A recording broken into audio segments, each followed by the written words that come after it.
하나님 아버지, 우리를 위하여 죽으시고 부활하신 예수 그리스도의 공로를 힘입어 오늘도 하나님 앞에 예배하며 주께서 우리와 함께 하심을 구합니다. 오늘 예배 가운데 감사할 조건들이 더 많이 생각나게 하시고 말씀으로 위로받게 하시고 성령으로 더딥혀지게 하여 주시옵소서. 믿음으로 헌금한 손길들 위에 복을 주시옵소서.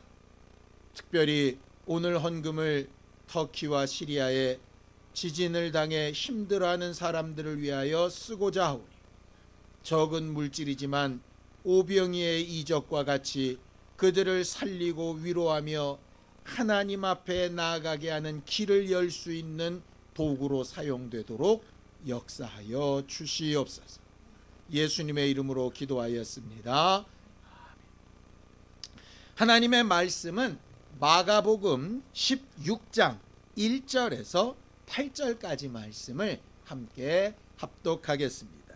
마가복음 16장 1절에서 8절까지 말씀입니다. 함께 읽습니다. 시작.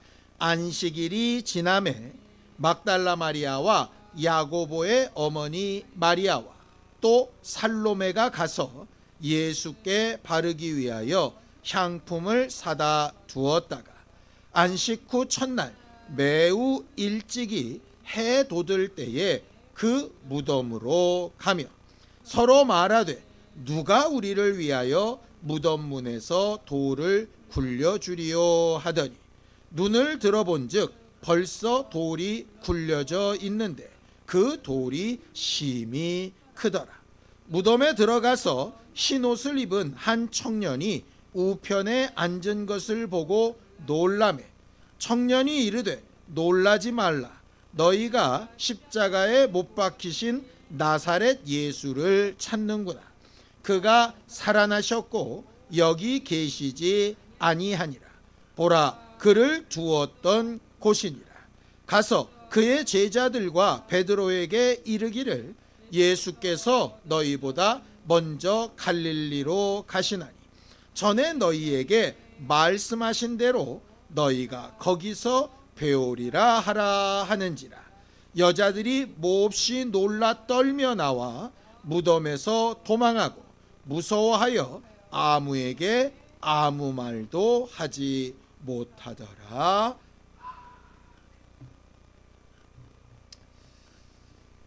우리는 올 한 해 믿음으로 살아가는 삶을 계속 배워가고 있습니다.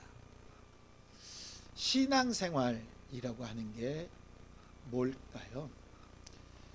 신앙생활은 믿음의 대상을 분명히 하고 그 믿음으로 인하여서 얻는 결과를 분명히 알고 그것을 힘입어서 이렇게 살아가는 겁니다. 쉽게 얘기하면 예수께서 우리를 위해 죽고 부활하신 것을 알고 그것을 통해서 우리가 구원받았음을 아는 거죠.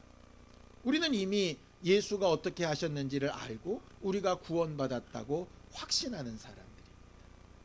그럼 이미 우리가 구원을 받았다고 확신하고 있고 지금 당장 죽을지라도 하나님의 나라에 갈 수 있다고 확신하고 있다면 그런 확신하는 마음, 그런 믿음 이후의 신앙생활은 도대체 뭐 때문에 필요한 걸까?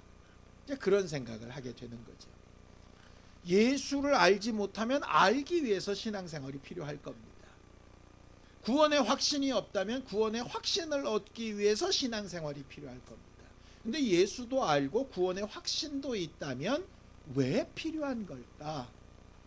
그 답이 하나님과 우리의 관계를 더 완전하고 더 정상적으로 만드는 데에 그 목적이 있어요.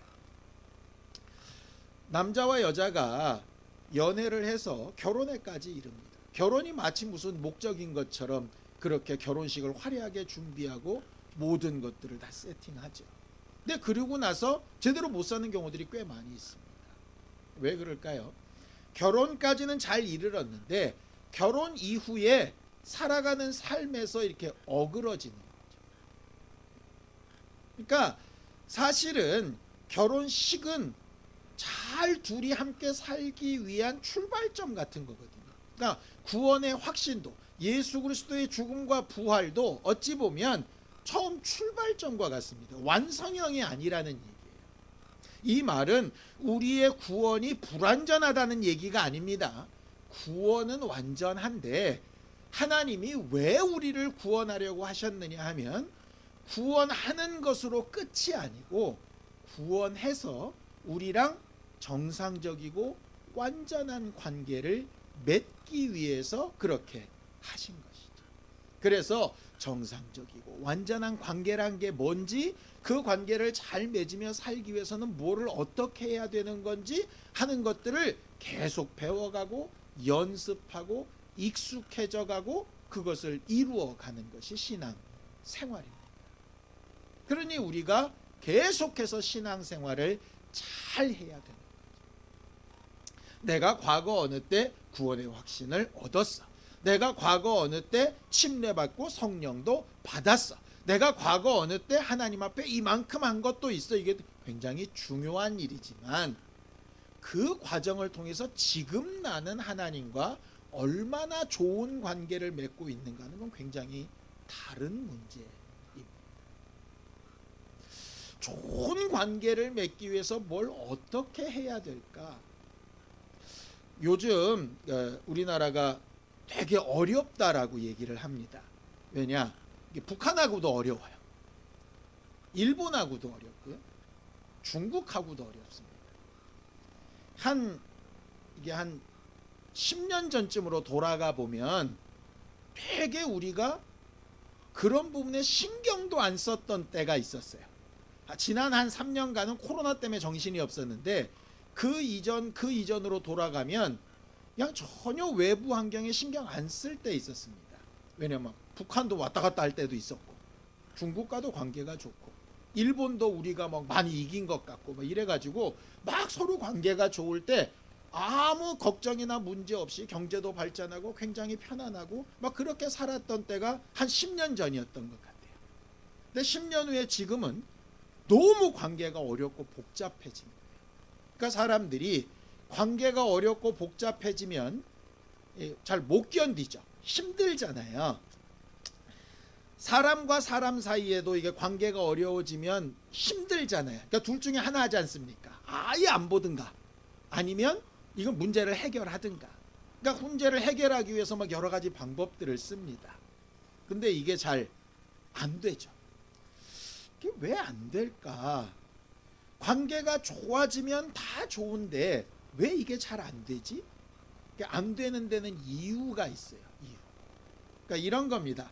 북한하고 관계가 잘 되는 거에만 목적을 가지면 어떻게 하면 되느냐? 북한 정권 인정해주고 핵도 인정해주고 걔들이 하고 싶은 대로 우리가 돈도 다 대주고 그들이 원하는 대로 한마디씩 하면은 그냥 갖다 바치고 이러면 관계가 좋을 겁니다.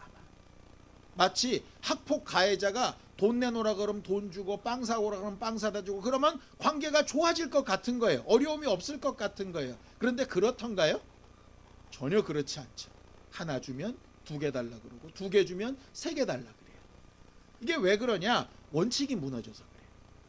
그러니까 관계가 좋아져야 된다는 목적은 맞습니다. 그런데 아무리 관계가 좋아지는 게 좋은 일이라고 해도 원칙과 법을 벗어나면 안 되는 거잖아요. 사람 간의 관계도 마찬가지입니다. 우리도 간혹 신문에서 보는 것처럼 굉장히 사회의 저명 인사고 저런 사람은 굉장히 똑똑하기도 하고 사회적 지위도 있으니까 그런 일을 절대 하지 않을 것 같은데 자식을 사랑한다는 목적 때문에 이상한 짓들을 막 하는 거예요. 왜 그러냐? 사랑해서 좋아한다는 목적과 그런 일은 적어도 안 되라고 하는 기준이 조화가 돼야 되는데 조화가 안 되다 보니까 문제가 생깁니다. 목적만 막 앞서 나가게 되면 이게 불법, 편법 다 괜찮습니다. 목적을 위해선 괜찮은 거예요. 요즘 막 뉴스에도 나오잖아요. JMS라고 하는 그러니까 기독교가 아닌데 교회처럼 보여서 또 스스로를 또 막 목사라 그러니까 도리어 우리가 욕 많이 먹고 있는 그 사람들의 교리가 그렇대요. 자기가 복음을 잘 전하기 위해서는 뭐를 얘기해도 되느냐? 거짓말해도 된다. 이런 거죠. 그러니까 목적이 좋으면 방법이 틀려도 괜찮다. 뭐 이런 거예요. 그렇게 되면 쿠데타나 뭐 이런 것들이 막 일어납니다. 법을 어겨서 목적이 좋으니까 괜찮지 않아? 이렇게 되는 거예요. 반대도 있습니다. 방법이나 기준을 막 중요시 하다 보면 뭐를 잊어버리냐면요, 목적을 잃어요. 이런 겁니다. 예배당을 짓습니다. 건축을 합시다. 우리가 그러니 하나님 앞에 헌신하여 헌금합시다. 되게 좋은 것 같아요. 그런데 본래의 목적은 뭐죠? 그렇게 예배당을 지어서 그렇게 건축을 해서 그렇게 헌신을 해서 뭘 어떻게 하려는 거예요? 하나님과 그 사람의 관계를 온전하고 정상적으로 만들려고 하는 거잖아요. 그런데 방법만 앞서다 보면 그걸로 인해서 사람 마음이 상하든 말든, 그래가지고 그의 삶이 어려워지든 말든, 교회만 엄청 커지고 사람들만 많이 모이고 헌신 잘하는 사람들한테 막 상 주고 이러면은 괜찮아 보이는 거죠. 그거는 사실은 방법만 중요시하지 목적을 까먹은 것과 마찬가지예요. 문제는 뭐냐? 목적도 잘 맞추고 방법도 잘 맞는 경우면 고민할 게 없어요. 근데 그런 경우가 실제로 많지 않다는 거예요. 법을 다 지켜가면서 목적을 잘 이루는 게 쉽지 않고요. 방법을 잘 사용하면서 목적도 잃어버리지 않는 게 사실은 쉽지가 않아요. 그래서 신앙생활을 하나님 앞에 할 때 가장 중요한 건 이 두 가지를 다 놓치지 않는 겁니다. 이런 거예요. 내가 예배는 못 나지만 마음은 함께하고 있어. 이건 목적론에 가까운 거예요. 나는 마음은 너무 힘든데 그래도 예배 빠지면 안 되니까 예배는 나와 앉아 있어. 이건 방법론에 있는 거예요. 이게 우리가 막 섞여서 사는데 이 간격을 어떻게 줄일까 하는 게 사실은 신앙생활을 제일 잘하는 방법. 우리가 기도하고 하나님 앞에 간구해야 될 부분이 뭐냐면 바로 이 부분이에요. 우리가 지난 한 주간 동안 함께 큐티를 계속 나눴었죠. 예수님의 마지막 일주일을 함께 이렇게 봤습니다. 첫날 뭐 하셨죠? 성전을 깨끗하게 하셨습니다. 둘째 날은요, 헌금에 대해서 가르치셨어요. 세 번째는 향유옥합 깨는 헌신 얘기하셨고요. 네 번째는 성찬식, 6월절로부터 내려오던 그 음식 먹는 예식에 대하여 또 다시 가르치셨습니다. 그리고 나서 십자가에 달려 죽으시고 어제 무덤에 들어가시는 것까지 우리가 봤습니다. 근데 이 6개의 사건에 공통적인 게 있어요. 그게 뭐냐면 지금까지 해왔던 방식과 본래의 의미에서 벗어난 걸 어떻게든 일치시키려고 계속 가르치시는 거예요. 성전 필요 없다, 잘못된 성전은 없애야 돼, 이렇게 말씀하시는 게 아니에요. 성전은 그대로 있어야 되는 게 맞는데 성전 안에 본래 잃어버렸던 의미를 채워야 돼, 이 말이에요. 헌금 저딴 식으로 하는 건 필요 없어, 이게 아니라 헌금하는 건 필요한데 두렙돈 여자의 마음과 같은 본질을 절대로 잊어버리면 안 돼, 그겁니다. 가난한 자들을 구제하고 하는 거 절대 필요해. 그런데 하나님의 말씀과 하나님의 뜻대로 인도받아 헌신하는 부분도 필요한 거야. 너만 맞는 게 아니야, 이렇게 얘기하시는 거죠. 6월절 양식대로 떡 먹고 잔만 나누면 되는 문제가 아니라 그게 무슨 의미인지를 알고 내 삶을 어떻게 할까를 결정해야 되는 거야, 이거예요. 내가 능력 있다고 십자가 피하고 내가 그냥 힘 있다고 십자가 지고 이런 게 아니라 말씀대로 해야 되는 이유와 내가 할 수 있는 일과 없는 일을 구분하는 거 굉장히 중요한 문제야. 순종하며 헌신하는 것이 어디까지 가야 되느냐? 죽음, 정말 나로서는 아무것도 할 수 없는 그 문제까지 내려갈지라도 하나님을 의지하고 하나님이 도우실 것을 신뢰하는 본래의 목적이 필요한 거야 라고 하는 걸 계속 일주일 동안 얘기를 하셨다. 그 결과로 나타난 게 뭐냐면 오늘 부활절.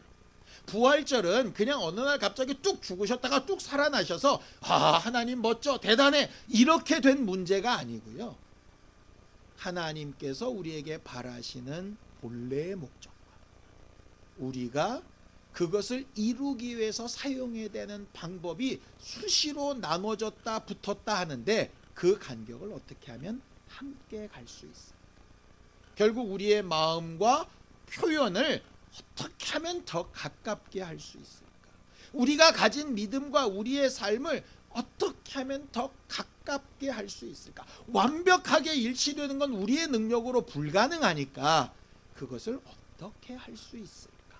그것을 계속 고민하고 생각하고 해보려고 하고 안 될 때 또 도움을 요청하는 거예요. 보세요. 하나님은 우리를 하나님의 자녀를 삼으시고 예수 그리스도처럼 후사를 삼으시려는 목적을 세우셨어요. 그렇죠? 그 목적이 너무나도 완전하고 거룩하기 때문에 그 목적 앞에 다른 모든 것들은 다 없어져야 돼요. 그런데 그런 하나님조차도 절대로 초월하지 않는 법 하나가 있죠. 죄는 있어서는 안 돼 라고 하는 거예요. 이 관계 회복이 너무 중요하니까 죄도 없는 걸로 쳐. 그냥 내가 못 본 척 해줄게. 이게 안 되는 거예요. 내가 내 아이를 너무 사랑하지만 사랑하기 때문에 아이가 지은 죄도 내가 없애줘야 돼.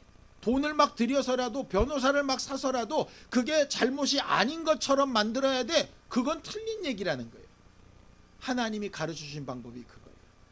관계를 회복하는 목적도 너무 중요하고 죄의 문제를 해결하는 것도 너무 중요하기 때문에 누가 필요한 거냐? 그래서 예수가 필요한 거예요.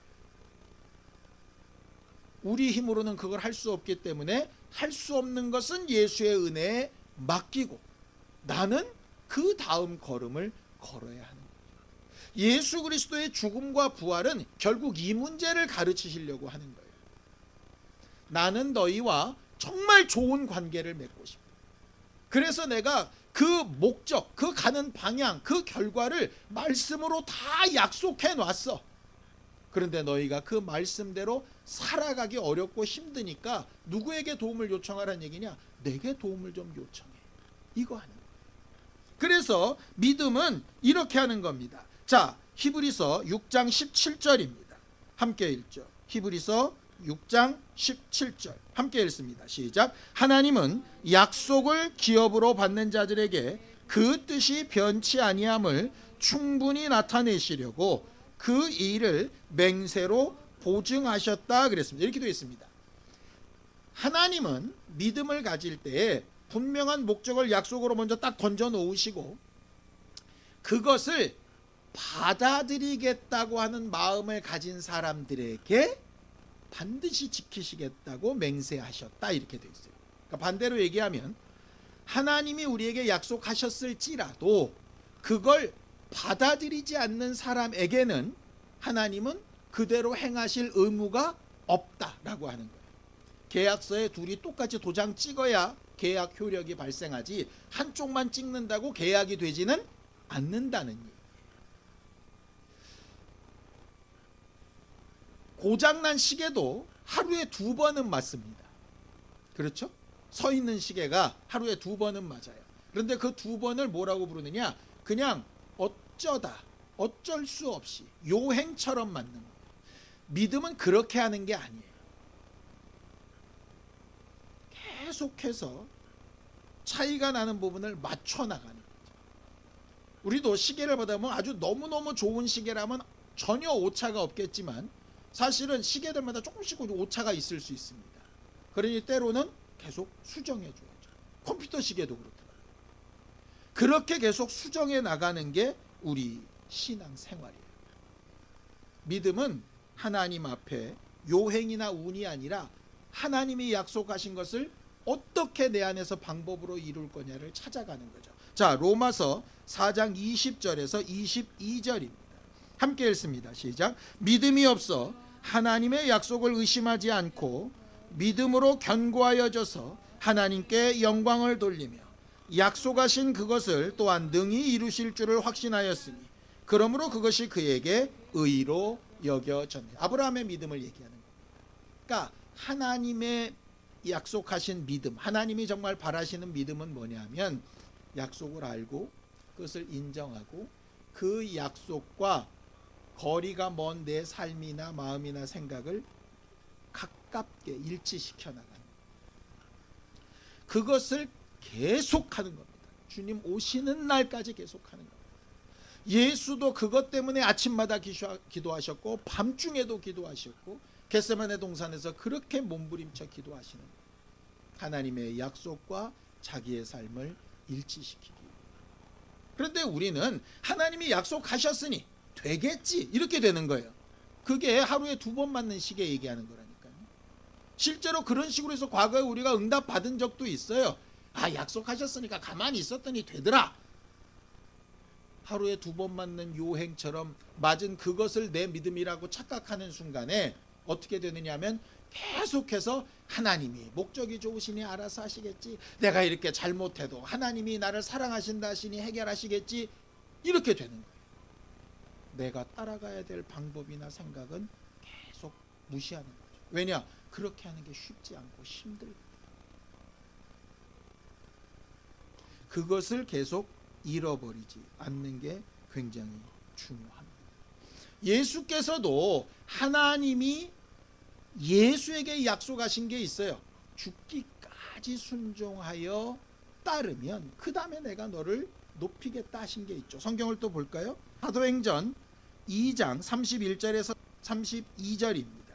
사도행전 2장 31절에서 32절 함께 읽습니다. 시작. 미리 본고로 그리스도의 부활을 말하되 그가 음부에 버림이 되지 않고 그의 육신이 썩음을 당하지 아니하시리라 하더니 이 예수를 하나님이 살리신지라 우리가 다 이 일의 증인이로다. 하나님이 예수를 다시 살리셔서 영광 가운데 이끄셔야 한다는 건 하나님의 말씀으로 약속된 목적입니다. 그런데 그 약속된 목적이 이루어지기 위해서는 그 약속을 받아들이는 예수의 모습이 필요한 거예요. 그게 뭐냐면 말씀을 알고 그 말씀대로 순종해 보려고 하는데 어렵고 힘들고 억울하고 괴로운 부분이 있을 때 그것을 맞춰 나가기 위해서 기도하고 끝까지 인내하여 순종하는 부분이 필요한 거죠. 부활은 그런 과정 가운데 꽃이 피듯이 나타나는 거예요. 그죠? 예수가 날 위해 죽고 부활하시니 나도 부활하리라, 이것으로 되는 문제가 아니라니까요. 근데 다들 부활절을 어떻게 생각하느냐? 과거에 그때 예수께서 그렇게 하셨으니 나는 저절로 부활하리라, 이렇게 되는 거예요. 물론 부활은 하겠죠. 부활에는 2가지가 있으니까요. 생명의 부활도 있고 심판의 부활도 있습니다. 그런데 우리가 바라는 그 부활은 어떤 때 가능하냐?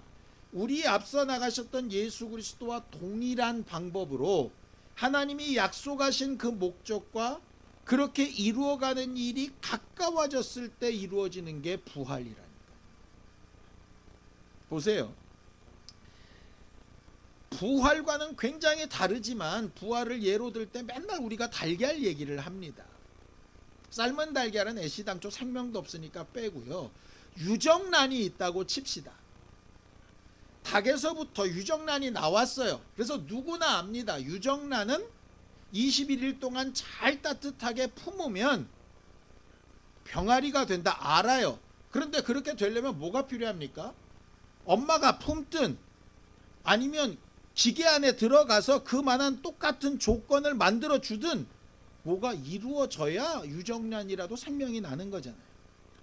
근데 자꾸 이 부분을 오해한다니까요. 우리 안에 예수 그리스도 보혈의 은혜와 부활로 살아난 구원의 확신으로 우리가 부활의 존재를 가지고 있어요. 그런데 이게 21일 동안 품어야 나오지 않겠어요? 방법이 달라지면 난 더운 거 싫은데? 이래서 영하 2도에 놔두면 아무리 유정란이라도 그것은 깨날 수가 없어요. 방법이 올바라야 돼요. 그걸 자꾸 오해하더라. 내가 알고 있는 게 맞고 하나님이 세우신 목적이 맞고 예수가 과거에 하신 일이 맞으니 내 안에 하나님의 생명이 있고 부활의 씨앗이 있으니 당연히 되리라 이렇게 착각하더라. 성경은 이렇게 얘기합니다. 히브리서 12장 1절에서 2절입니다. 함께 읽습니다. 시작. 이러므로 우리에게 구름같이 둘러싼 허다한 증인들이 있으니 모든 무거운 것과 얽매이기 쉬운 죄를 벗어버리고 인내로써 우리 앞에 당한 경주를 하며 믿음의 주요 또 온전하게 하시는 이인 예수를 바라보자. 그는 그 앞에 있는 기쁨을 위하여 십자가를 참으사 부끄러움을 개의치 아니하시더니 하나님 보좌 우편에 앉으셨느니라. 예수를 왜 바라보자라고 하냐면요, 완벽하신 하나님의 아들이 완벽하신 하나님의 뜻과 목적을 알고 완벽한 그 계획을 향해서 걸어가실 때에도 올바른 방법을 사용하시기 위해서 계속 수고하시고 부끄러움을 개의치 아니하시고 더 나은 영광과 받은 약속을 위해서 뚜벅뚜벅 걸어가시는 발걸음과 방향이 있었다는 거예요. 지난 일주일 동안 우리가 봤던 거죠. 오늘 성경 본문에 나온 것도 마찬가지입니다. 예수가 무덤에 누워 있습니다. 사람들이 다 예수와 엮이는 것 자체를 싫어할 때입니다. 그런데 예수를 정말 마음으로 사랑했던 사람들이 있어요. 아리마대 사람 요셉도 그랬고요. 오늘 예수의 시체를 닦으러 가는 세 여자도 마찬가지예요. 이 세 여자는 다른 사람들의 눈빛이나 이 행동 이후로 나올 핍박이나 이런 것들을 몰라서 갔던 게 아니에요. 이 일로 인해서 자기들에게 어떤 불이익이 닥칠지도 모른다는 위험과 어려움이 분명히 있었습니다. 그런데 목적이 분명했어요. 자기가 정말 사랑했고 따랐고 자기가 정말 삶이 변했던 저 예수의 마지막을 이렇게 보낼 수 없다라고 하는 것을 자기 안에 헌금하듯이 헌신하듯이 이렇게 마음 먹고 향품을 미리 준비하고 예수의 시체를 닦으러 새벽부터 가는 겁니다. 어떻게 보면 대책도 없습니다. 큰 무거운 돌을 옮겨줄 사람도 없이 가는 겁니다. 만약에 그냥 돌이 그대로 있었으면 멍청하니 그 앞에 서 있다 그냥 돌아와야 되는 거예요. 이렇게 해봤자 무슨 의미가 있나? 이렇게 갔다가 못하고 돌아오면 괜히 시간만 허비하는 거 아닐까? 괜히 돈 쓴 거 아닐까? 여러 가지 생각이 있을 수 있지만 그 모든 것들을 다 제하고 딱 하나의 목적이 분명한 겁니다. 내가 해야 되는 일을 해야 되겠다. 그렇게 순종하며 나아갔습니다. 근데 자기들도 모르는 사이에 돌이 치워지고 예수의 시체는 없고 한 천사가 그들 앞에 나타나서 얘기하지. 이 말이 굉장히 중요합니다. 마가복음 16장 7절입니다. 함께 읽습니다. 시작. 가서 그의 제자들과 베드로에게 이르기를 예수께서 너희보다 먼저 갈릴리로 가시나니 전에 너희에게 말씀하신 대로 너희가 거기서 배우리라 하라 하는지라 그랬어요. 이게 무슨 의미인가요? 얘들아, 예수님 부활하셨다. 이것으로 완성이야가 아니라 예수님 부활하셨다. 그러니 이제부터 해야 될 일이 있는데 그건 뭐냐면 미리 말씀하신 약속대로 너희들이 너희 시간과 환경과 육체를 옮겨 놓는 거야. 그래야 부활하신 예수를 만날 수 있어. 이겁니다. 부활하시기 이전에도 약속하신 말씀대로 예수를 메시아라고 인정하고 그의 말씀하신 대로 나가서 전도도 하고 헌신도 하고 봉사도 하게 했던 사람들이 예수를 만나고 좋은 관계를 누릴 수 있었던 것처럼 부활한 이후에도 믿음은 똑같아. 약속하신 대로 움직여야 부활하신 예수를 만나는 거야. 이겁니다. 부활하시기 전도 부활하신 후도 믿음의 모습은 똑같은 거야. 이겁니다. 예수를 믿기 위해서 내가 뭔가를 했다면 믿고 난 다음도 뭔가를 해야죠. 문제를 해결하기 위해서 뭔가를 했다면 해결받은 다음에도 뭔가를 해야죠. 왜? 방법이 똑같으니까요. 내가 의미를 모르고 해서 잘못했다면 의미를 알았으면 행동이 더 똑같이 잘 돼야죠. 그런데 사람들이 의미를 모르고 할 때는 뭔가 이걸 해야 되는 것처럼 하다가 의미를 알고 났더니 난 이 의미를 알았으니 이제 안 해도 돼, 이렇게 되는 거예요. 예수의 부활 사건은 성찬을 하실 때도 마찬가지고, 헌금을 얘기하실 때도 마찬가지고, 헌신을 얘기하실 때도 마찬가지고, 십자가에 죽는 걸 얘기하실 때도 마찬가지입니다. 이 일로 끝이라는 얘기가 아니라 이렇게 해왔던 것처럼 앞으로는 더 잘해야 돼, 이 얘기를 하시는 거예요. 저는 부활절에 과거 2000년 전에 예수님 부활하셨습니다를 인정하는 거 굉장히 중요해요. 왜? 이것도 인정하기가 쉽지 않은 문제니까요. 그걸 인정하지 못한다면 마치 예수가 누구신지 모르고 구원이 뭔지 모르는 사람에게는 구원을 알게 하고 예수로 인하여 구원을 받게 하는 일이 중요한 것처럼 과거에 있었던 부활의 사건을 얘기하고 부활은 이런 것이라고 설명해 주는 일이 굉장히 필요할 겁니다. 그런데 이미 구원 얻고 이미 하나님의 나라에 가는 하나님의 자녀된 증거와 확신이 있는 사람들이라면 그 다음이 얘기가 돼야 되잖아요. 똑같이 부활절에 얘기돼야 될 건 뭐냐면 예수는 부활하셨다. 그러니 나는 어떻게 해야 되는 거예요? 멀리는 부활을 꿈꾸는 자가 돼야죠. 맞습니다. 목적입니다. 그럼 그 부활을 꿈꾸는 자로 계속 살아가기 위해서 지금 나 뭐 할 건가? 이거 중요합니다. 오늘 가르친 게 그거예요. 전에 말씀하신 그대로 그곳 그 자리에 가면 예수를 배우리라. 부활하신 예수를 지금도 우리가 체험하고 지금도 부활과 하나님의 위로와 소망을 꿈꾸고 더 온전한 교회로서의 삶을 살기 위해서 필요한 게 뭐냐면 부활하신 그 예수께서 우리에게 약속하신 것이 뭐고 뭐라고 가르쳐 명령하셨고 그것을 우리는 어떻게 받아들여 살고 있는가 하는 것을 결단하고 순종하는 게 굉장히 필요한 겁니다. 이건 달걀을 나누는 것보다 훨씬 중요한 문제. 우리가 오늘도 성찬을 할 텐데요. 성찬 왜 합니까? 성찬의 의미를 알려고 하는 겁니다. 성찬 의미를 아는데 왜 행동도 해야 됩니까?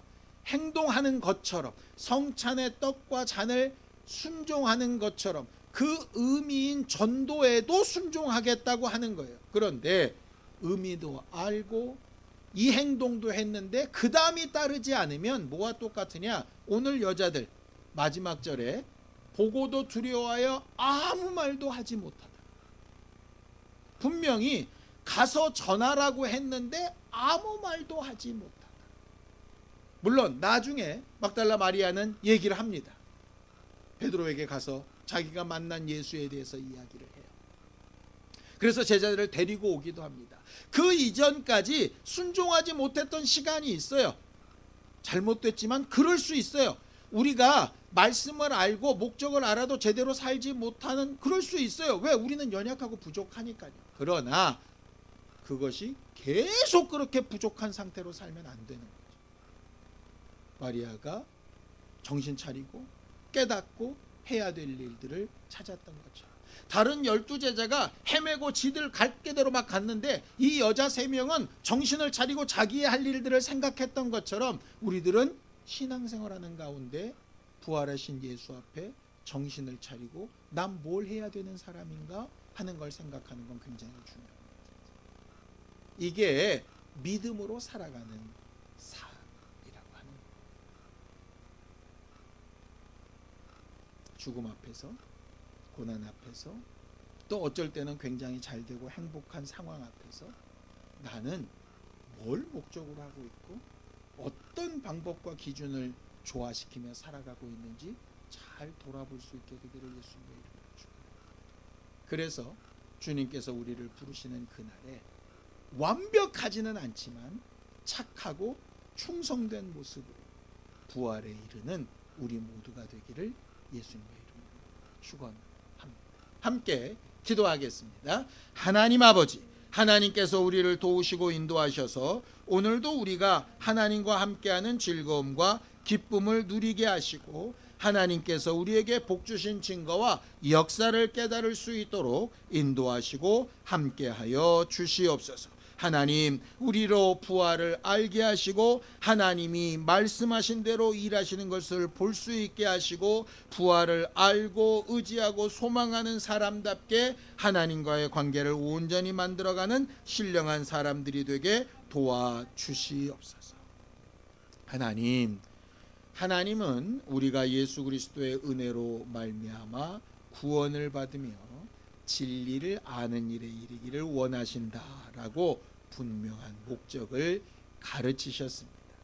그리고 그 목적에 합당한 일을 하게 하기 위하여 약속된 말씀과 성령으로 여기까지 인도하여 주셨음에 감사합니다. 하나님, 예수 그리스도의 부활을 기억하는 우리 모두가 부활에 이르기까지 그 목적과 방법을 잘 조화시키는 일에 익숙한 사람들이 되게 도와주시옵소서. 예수님의 이름으로 기도하였습니다.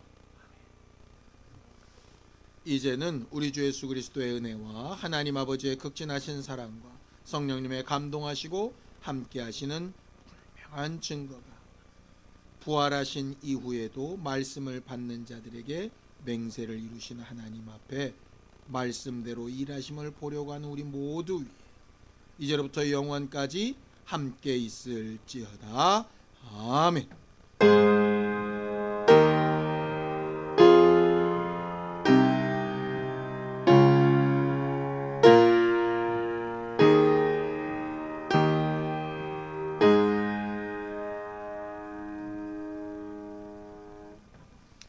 이번 한 주간 하나님과 더 좋은 관계를 잘 만드는 우리 모두가 되었으면 좋겠습니다. 수고하셨습니다. 감사합니다.